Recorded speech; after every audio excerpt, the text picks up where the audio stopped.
Hello mga B! Welcome to another vlog! Matagal-tagal na tayong walang vlog. So ito na yun mga B.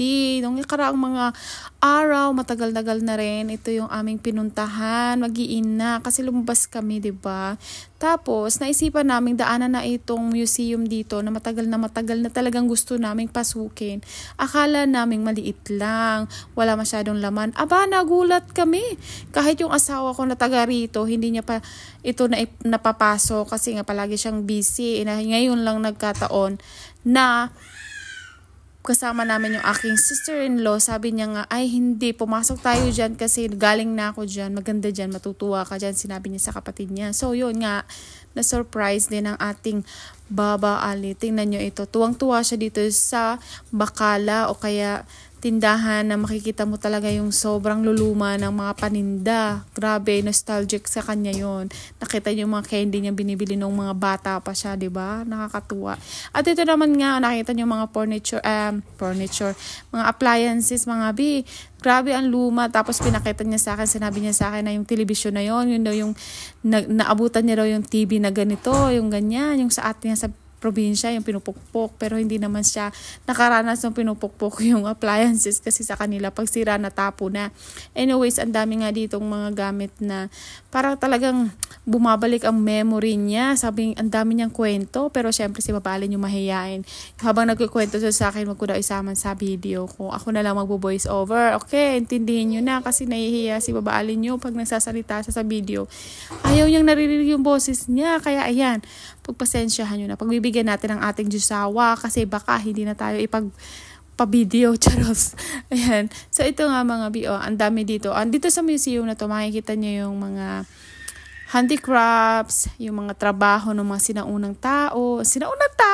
sinaunang Saudi, yan yung mga mananahi sila, nagtatay sila ng mga tob, ng mga beads, yung mga ganyan-ganyan, abaya.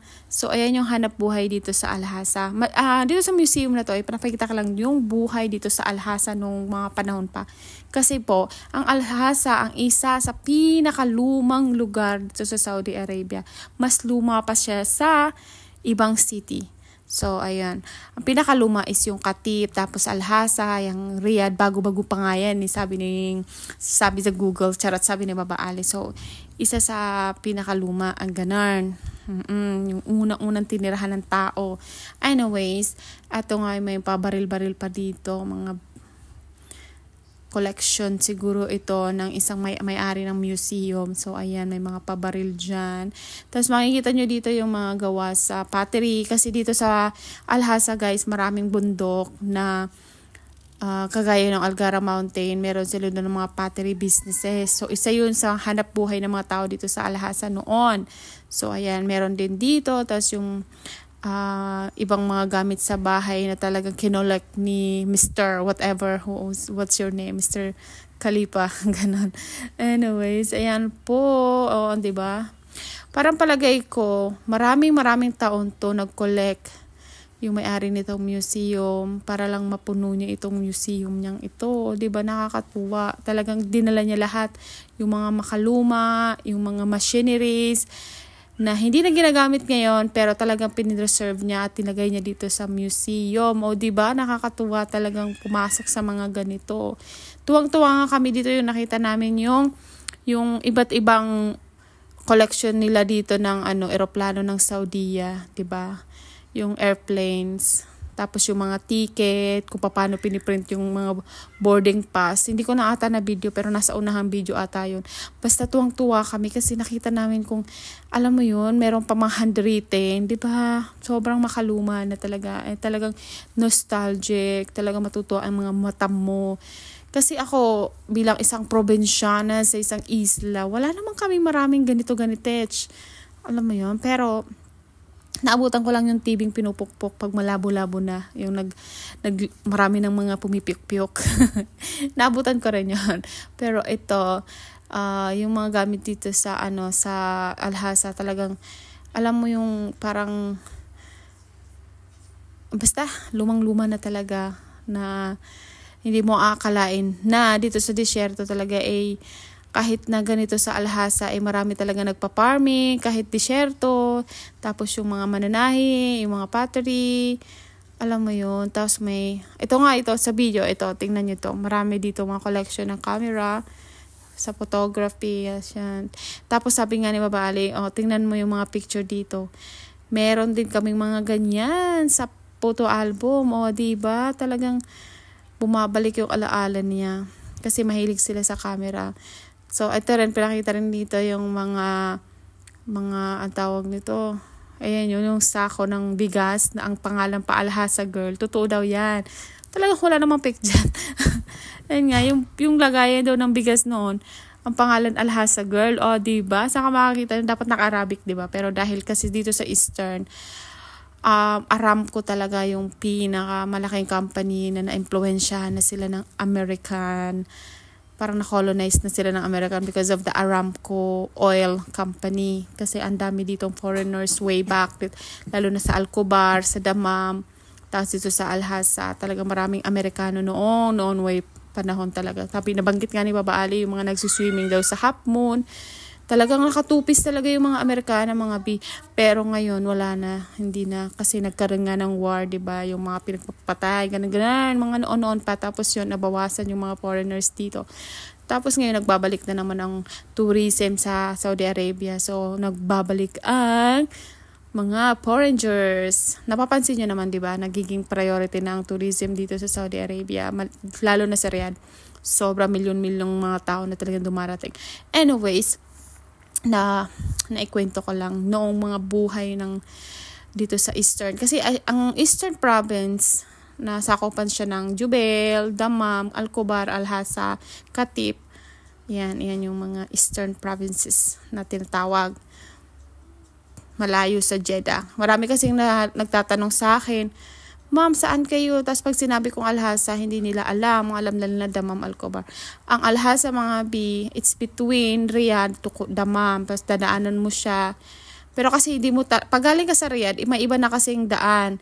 So, hindi ka na dadaan sa city ng Alhasa. Diretso ka na sa Damam. Kaya minsan maraming nagtatanong, hindi naman namin nadaanan, madam, yung Alhasa nung pumunta kami ng Damam. Ganun po kasi. Meron na kasing ibang highway. Kung gusto mong pumasok sa Alhasa City, merong ibang road. So, ganun talaga. Pero dati daw, talagang dadaan pa dito sa Alhasa. Ngayon kasi, diba, nagbabago. Anyways, tingnan nyo nga dito, Ito yung setup ng buhay dito sa probinsya ng Eastern Province, Saudi Arabia, diba? Nakita nyo yun?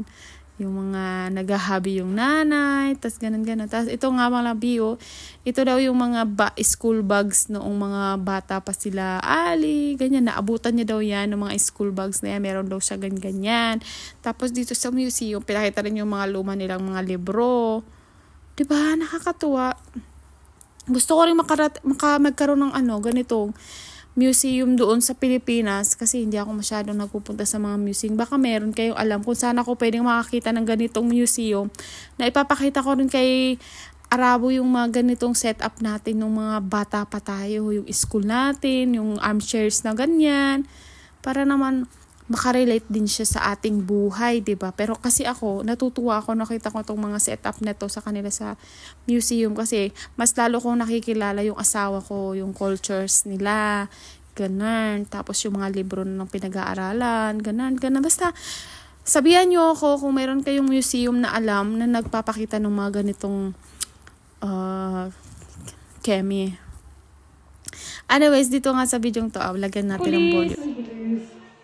Hi, police. Salam, police.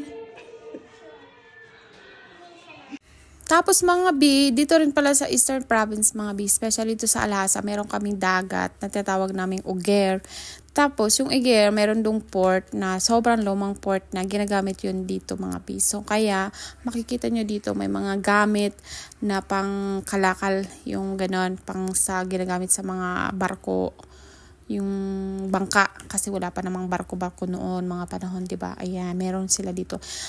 Ang wala lang nito, ang pagkakaiba lang dito sa Eastern Province, kasi sa Riyadh wala tayong dagat doon. So, kaya dito lang sa Eastern Province, tsaka sa Jeddah side, yung meron talagang dagat. So, ganun lang. Anyways, ito na rin nga mga B yung sa Aramco, yung sinasabi ko sa inyo na pinakamatagal ng kumpanyang malaki dito sa Eastern Province is yung Aramco. Yan, mga B. Tapos pinapakita dito yung mga gamit, yung mga makalumang gamit sa Aramco, yung mga ito yung ganito yung sa oil machinery, whatever. Basta, yun. Anyways, ito na nga pinakita naman dito yung life.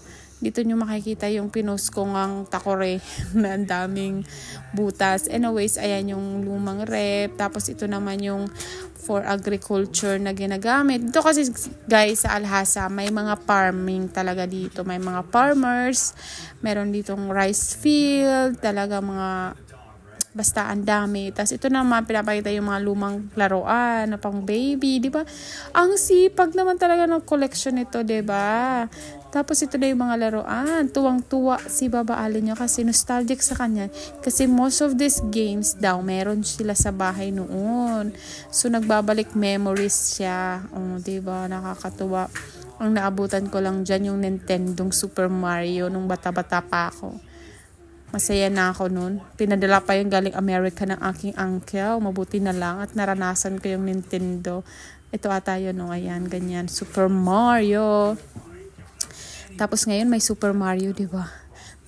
High-tech na ang Super Mario ngayon. May pa-movie pa. Anyways, ayan yung mga toys. Ayan, tapos yung mga gamit. Grabe, kung ganito kayo sa Alhasa, silipin nyo to, makikilala nyo mas makikilala nyo palalo yung city na pinagtatrabahuhan nyo pag pumunta kayo dito. Hello mga B, meron din silang tindahan dito mga B na pwede kang bumili ng mga collectible items nila. Ayan. Yung mga naka-display lang daw dito yung pwedeng bilhin. So kung gusto mo bumili ng mga idadagdag mo sa collection mo sa bahay mo o kaya pang display mo sa bahay mo. Ayan. They are for sale. Yan, pili-pili ka na lang dyan. Pero maraming magaganda. Bet ko sana kaya lang wala pa akong pagpaglalagyan. Charis. Babalik na lang ako kung gusto kong bumili. Anyways, ayan mga B, kung gusto mong bumili, ganon. Kung nandito ka lang naman din nakatira, di ba? O kaya sumilis-silip ka. Dito nga pala sa labas din, dati daw may playground dito. Siguro on maintenance, kaya tinanggal. Meron dito ng lumang sasakyan din. Ayan.